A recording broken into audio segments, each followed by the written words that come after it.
Welcome to Elizabeth's Cozy Kitchen. I am Elizabeth, and today we're going to be making, it's one of my favorite recipes because it's one of the most versatile. So we're going to be making this, it's going to be for breakfast, right? You're going to use this, you can just use it by itself. So I'm going to show you this yogurt recipe, and you're just going to have some yogurt and some berries on top. Super good, right? Or some berries and some granola, but I haven't made the granola yet.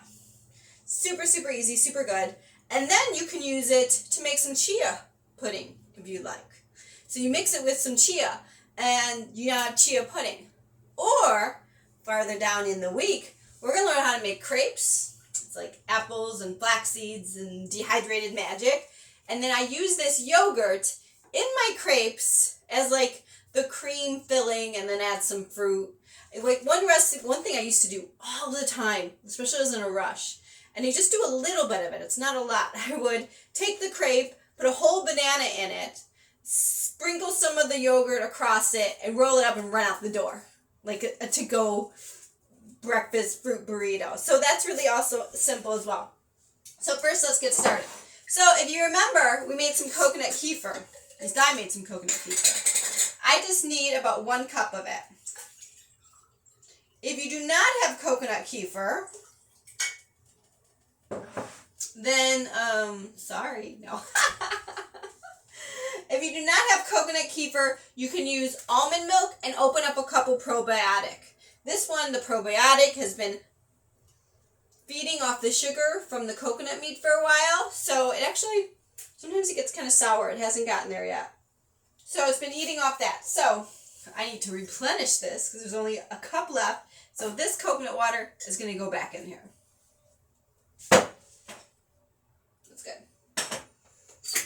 That was some shea butter that I am melting. You can use coconut oil, but it's not shea butter. Why do I keep saying that? Cocoa butter. Cocoa butter. We're going to be using cocoa butter for this. Okay, so first thing I have to do is open up a coconut. And I've got some soaked cashews, and 2 dates are in this water as well to make them nice and soft. Let's go on this. Let's open up this coconut. So this is Sunday. Today's Sunday, and it's kind of nice to do these videos. Although normally on my meal prep days, I'm like rocking out to some tunes or watching Doctor Who, and I can't do that when I'm making videos. One thing, they're gonna flag my videos for copyright.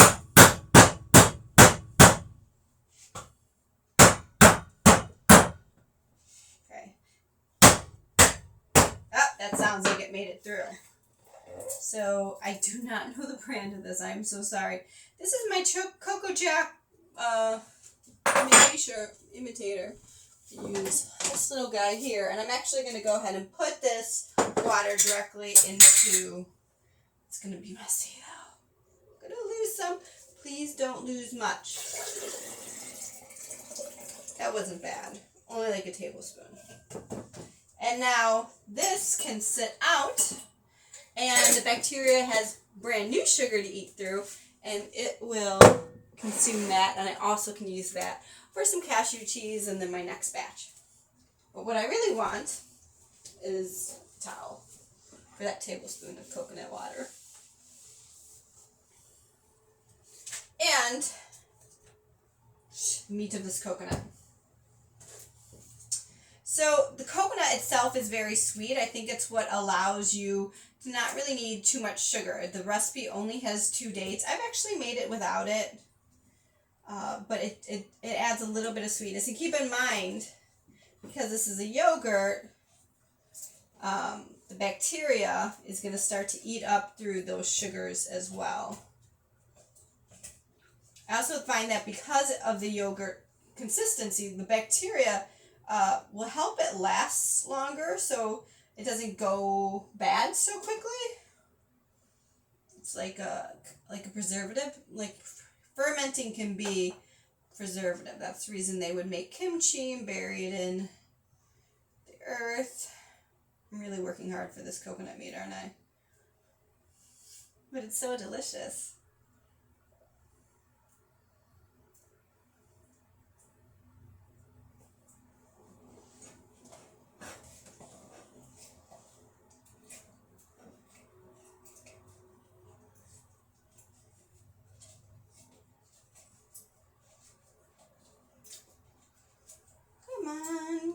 almost there. It's going all around it. Got this big piece.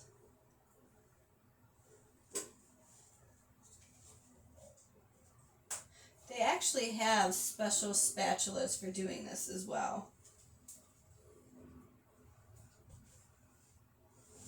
Make sure there's no skin going in there because I've done that and then it makes your yogurt a little crunchy. I don't like crunchy yogurt. I'm so picky about consistency.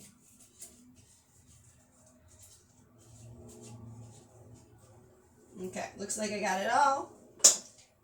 So when I was buying the coconut, I purposely picked a coconut that felt heavier because I wanted to make sure it had a high quantity of water in it because I want to make this coconut kefir.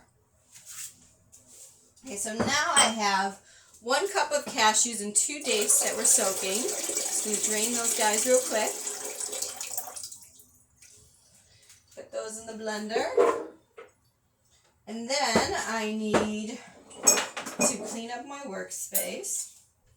I have 1 cup of my coconut kefir. Like the older stuff, not the fresh stuff. What else do I need? A pinch of salt. Just a pinch. Put it in my hand, it's going to stick. Because my hand's wet. Alright, so if you notice my recipes go a pinch of salt and a splash of vanilla. There you go. There's your splash. Depends on if you made your own or how expensive your vanilla was to come by. And I'm not sure if I'm saving money by making my own because vanilla beans are like $5 each. And I put a couple in there. I usually do scrape out the seeds, some of the seeds first. I do a bad job of scraping out the seeds. And then I have to buy the bourbon. So I'm not sure how much money I'm saving by making this. Anyway, splash of vanilla. Okay, so we're going to blend.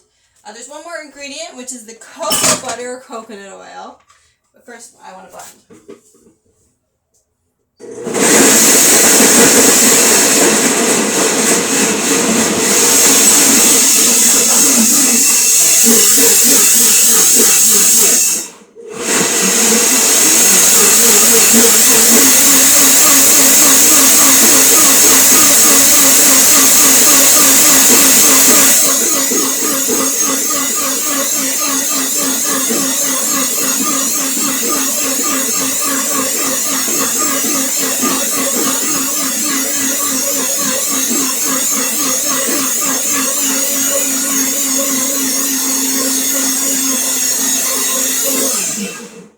I'm sorry, I forgot to pause. So, the one thing I will say about adding dates, and it's completely optional, and you could add like a liquid sweetener if you would prefer. You see all these specks? Those are date specks. But I find that dates, because it's the sugar with the fiber in it, is easier with my body than even maple syrup. So I prefer to use dates as a sweetener when I can. So this is a tablespoon of cocoa butter.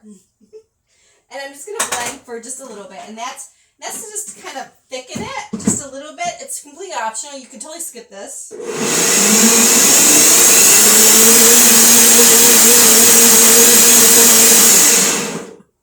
I also like the taste because, you know, I'm a chocoholic. So I love the little bit of a chocolate flavor it brings. Sometimes when I'm feeling bad once a month, I'll add a tablespoon of chocolate to this, cocoa powder, and make it a chocolate yogurt. It's delicious. Okay, so I'm going to talk about jar sizes. So if you notice, I like mason jars. And I do a little bit of canning too in the fall. But this is a 4 ounce, and this is actually a ball jar. And then this is an 8 ounce. Same thing. Should be a ball jar. This is a different brand, but this ball didn't make 6 ounces, and I wanted something a little bit bigger than this, but not as big as this. So these are our 3 sizes. So I like the 16 ounces for smoothies. I like this one for dessert. It's actually the perfect size for me to even make my cheesecakes in.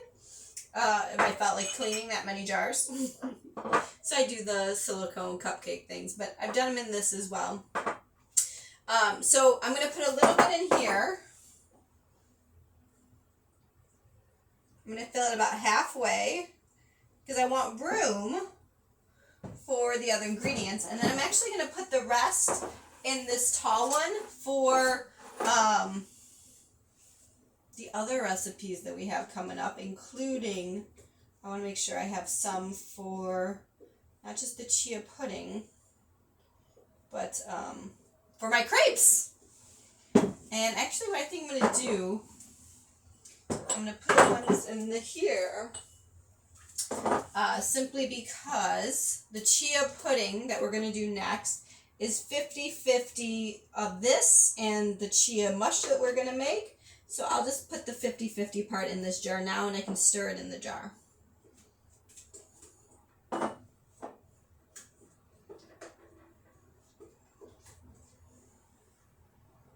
I find this is really nice for serving size because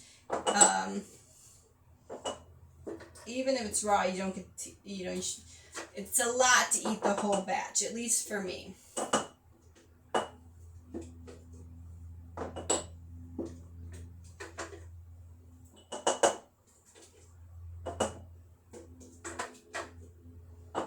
Okay, so that's for the chia coming up. But here I have some blueberries. So I'm going to have, this will be my meal for today. So if I'm going to add fruit to the jar, this I'm eating now or when I'm done making videos. If I wasn't going to do that, I do not want to put fresh fruit into this jar because it will start to go bad and just ruin the whole batch. If I am going to add fruit, I usually take a frozen fruit, such as cherries, which I actually was looking for, and they were out at the store. Frozen organic cherries they were out of.